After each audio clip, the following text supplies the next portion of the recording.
एक दफा फिर से कीजिएगा। Has your view towards the character of yours changed after the audience's feedback? I think gentleman, मुझे जेंटलमैन के बाद काफी फीडबैक मिला। मुझे पर्सनली जेंटलमैन में अपना काम पसंद नहीं है। Okay, ठीक है, ठीक है। आप तो जेंटलमैन के सेट पे भी आए, मैं उस सेट का भी एक और ही माहौल था। Let's not get into that. But मैंने बस वो किसी तरह कर गुजरा उसमें से। लेकिन आपने बहुत अच्छा किया भाई। बस यही मुझे नहीं समझ आती जब लोग ये कहते हैं। अगर आपका रोल ड्रामे में नहीं होता ना, ड्रामा कुछ भी नहीं था। कि वो सारे चक्कर इधर उधर, ये वो लड़की वाला, फिर उसके साथ मिल गए आप, ये वो फफे कुटन औरत दा रोल सी तोड़ा, वो बड़ा ही ग्रेट था। मगर ये जाहिद क्या ये हो सकता है? मेकअप रूम में कुछ और थे ये मेरे साथ।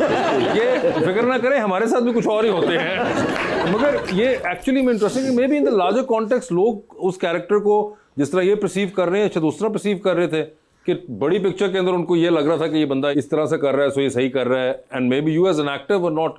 हाँ, क्योंकि यू नो वासे के when you are doing a lot of dramas, इतनी कोई वैरायटी स्क्रिप्ट्स में है नहीं। और मेरी खलील साहब से फोन पर बात हुई थी, क्योंकि हुमायूं भाई ने जो मुझे ऑफर किया ये रोल, तो उस वक्त 2 एपिसोड्स थी इनके पास टोटल। अब स्क्रिप्ट मुकम्मल है नहीं, ड्रामे को आपने हाँ या ना करना है, हुमायूं सईद की कॉलें आ रही हैं, करना तुम नहीं है। तो मैंने खलील साहब से इतना कहा कि भाई मुझे स्टोरी सुना दें, कम से कम मुझे इतना बता दें कि मेरा ये कैरेक्टर 2 औरतों में बटा हुआ तो नहीं होगा, उसके अलावा कुछ कर रहा होगा या नहीं। तो नहीं बड़ा कुछ करेगा ये, इसने आगे डीसी बनना है और ये वो बातें वो कुछ सच थी। बट मुझे पर्सनली इस तरह से ट्रायंगल में फंसा हुआ मर्द, कंफ्यूज मर्द या चीटिंग मर्द, वो खुद पसंद नहीं है कुछ ज़ाती तौर पे एज अ कैरेक्टर परफॉर्म करने के लिए। अच्छा, क्योंकि फिर वो टिपिकल हो जाता ना, आपने कितनी दफ़ा उस कहानी को आप, हाँ वो यहाँ भी डॉज कर रहे हैं, यहाँ भी चीट कर रहा है। कई बार आपको लगता है कि एज अ मेल एक्टर इतनी ज़्यादा ऑप्शंस नहीं मिलती टू यू एक्सप्लोर करने के लिए अपने आप को? यही आपने जैसा कहा कि एक मर्द है वो 2 खवातीन के दरमियान फंसा हुआ है। हाँ, कई बार नहीं, मतलब हर बार यही मतलब चैलेंज है। I am very surprise and blessed कि मुझे इश्क ज़े नसीब या अलविदा या दलदल जो यूके इमिग्रेशन पे था, फिर मर्द औरत का बनना, फिर एक और ट्रैजिक कहानी, इस तरह बड़ी ब्लेसिंग्स है मुझे ये मेल सेंटर्ड कैरेक्टर्स मिल गए और कहानियाँ मिल गई। बिकॉज यूजुअली तो खवातीन के ऊपर है इंडस्ट्री। लेकिन आपको जो सबसे अपना अच्छा काम जो लगा, आप कहते हैं ना इस पे नहीं लगा जेंटलमैन में, वो कौन सा है? वो इश्क ज़े नसीब होगा, जिसमें I played a man and अ तो वुमन। आपको इश्क ज़े नसीब का भी हुआ? हाँ, चल रहा है पिछले 14-15 साल से अच्छा तो चल रहा है, बीवी के साथ। अच्छा उधर ही है। ये तो फिर अच्छी बात है ना। ऑन द साइड पे करो ना।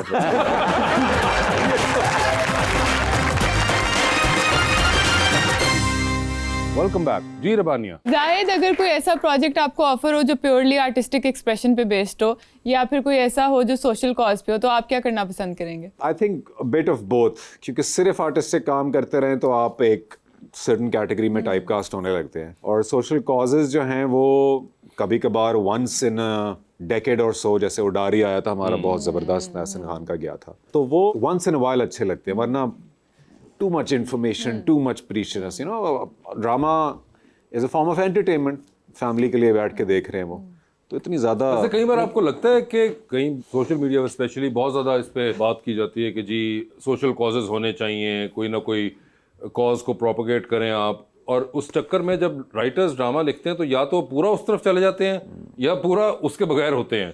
There is no mid way sort of, जिसमें आपको एंटरटेनमेंट भी मिले, but at the same time may be if you want आपको कोई एक कॉज भी बीच में हाईलाइट हो जाती है, या कोई उस तरह का मैसेज चला जाता है जो कि इतना ऑन योर फेस नहीं होता। That's the risk you will always run when you're, you know, writing on certain causes, unless आपको, जैसे हमारे पड़ोसी हैं, उनको 1.5-2 घंटे में मैसेज देने का आर्ट बहुत सालों से अब एक्सपीरियंस है उनके पास, करके आ गया वो। जैसे हमारे पास एक्सपीरियंस है टीवी का, लेकिन बिकॉज हमारा लॉन्गर नैरेटिव है, तो उसमें जो आप बात कर रहे हैं कि फिर अगर मैसेजिंग करनी है तो वो राइटर्स को वो एक्सपीरियंस नहीं है। ये नहीं कि टैलेंट नहीं है, स्किल नहीं है, लेकिन आदत नहीं है उस तरह से लिखने की कि यार ये प्रीची भी ना हो और यू नो कुछ। और साहब भाई, आप माशाल्लाह आपकी उम्र बहुत कम है, लग भी रही है, फिट भी बहुत ज़्यादा है। आपने कहा कि 14 साल पहले मेरी शादी हुई, हाँ जी। तो इतनी जल्दी शादी की अगे तुहानू किसी ने कहा है कि बाजे वाले नहीं आएंगे, ये टेंट वाले पैसे बढ़ा देंगे, चावल महंगे हो जाएंगे, कोई इस तरह का कोई मसला? क्यों इतनी जल्दी शादी की वजह क्या ठहरी? अर्ली मैरिज वजह क्या हुई? अरे भाई, तो तब कर ली तो क्या मसला हो गया? अब करता तो क्या होता? अब ज्यादा अच्छा होता ना, पैसे थे।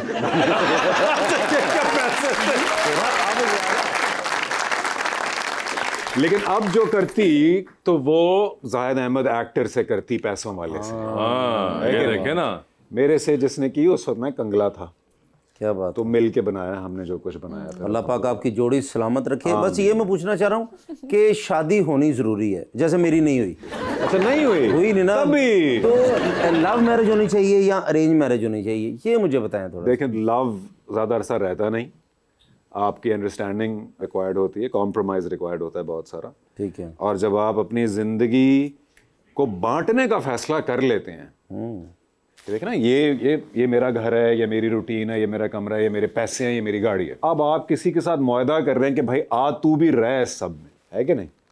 तो अंडरस्टैंडिंग चाहिए होती है, फिर उसके लिए प्यार शार जो है वो थोड़े अरसे बाद खत्म हो जाता है। ख़त्म नहीं होता, लेकिन असल प्यार यही है कि ज़िंदगी को बस गुजारना, उसकी वीकनेसेस, उसकी स्ट्रेंथ्स, आपके इरादे, उसके इरादे, आपके ख्वाब, उसके ख्वाब, इन चीज़ों को बैलेंस करके चलना। लेकिन मुझे काफ़ी ज़्यादा लड़कियों ने रिजेक्ट किया है, तकरीबन 1500-1600 लड़की।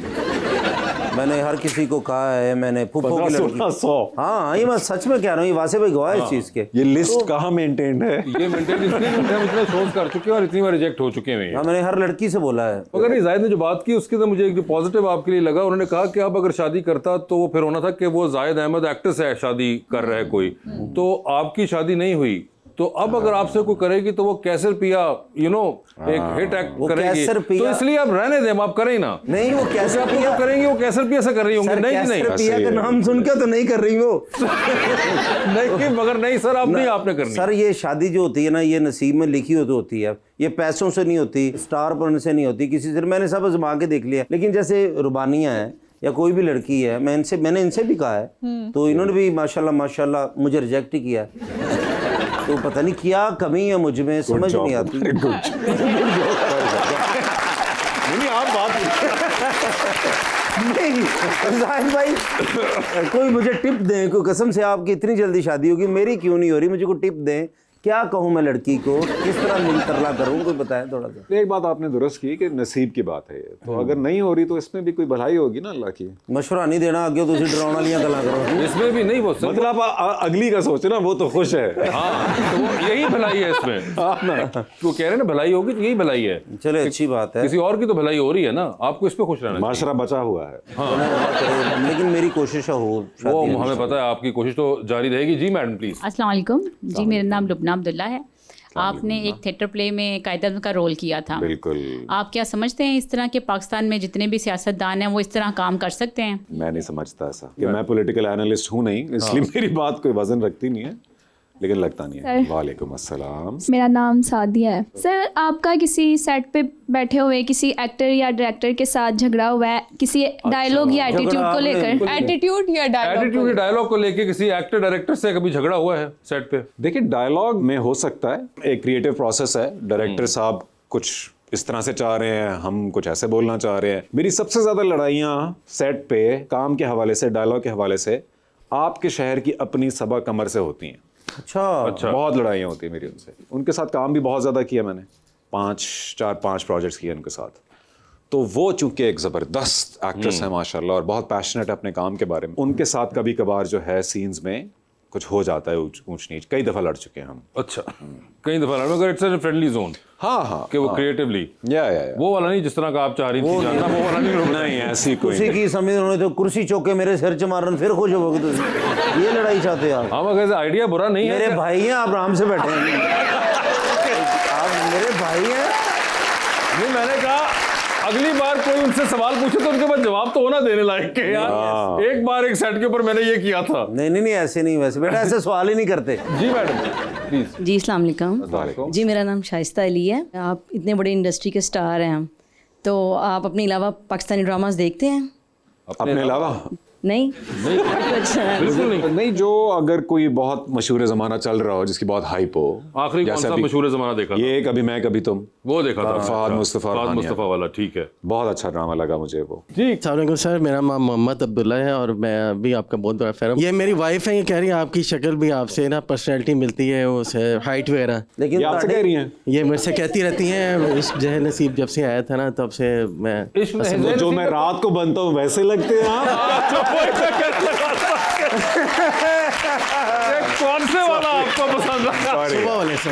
सुबह मुझे वाला। असल में मजाक करने का बहुत शौक है, मुझे मौका वो कह रहे सुबह वाला। आपका एक डायलॉग था इश्क अलविदा में कि जरा संभाल के रखो दुल्हन के गाड़ी के चक्कर में तुम्हारा ड्राइवर ना हाथ से निकल जाए। अच्छा, OST में आप बोलते हैं तो काइंडली डायलॉग रिपीट कर दें, मैं चाह रहा हूँ कि मैं सुनना Dialogue? अच्छा, रिपीट कर दूं। जरा संभाल कर चलो दुल्हन, कहीं गाड़ी के चक्कर में तुम्हारा ड्राइवर ही हाथ से निकलना चाहता हूँ। बहुत शुक्रिया।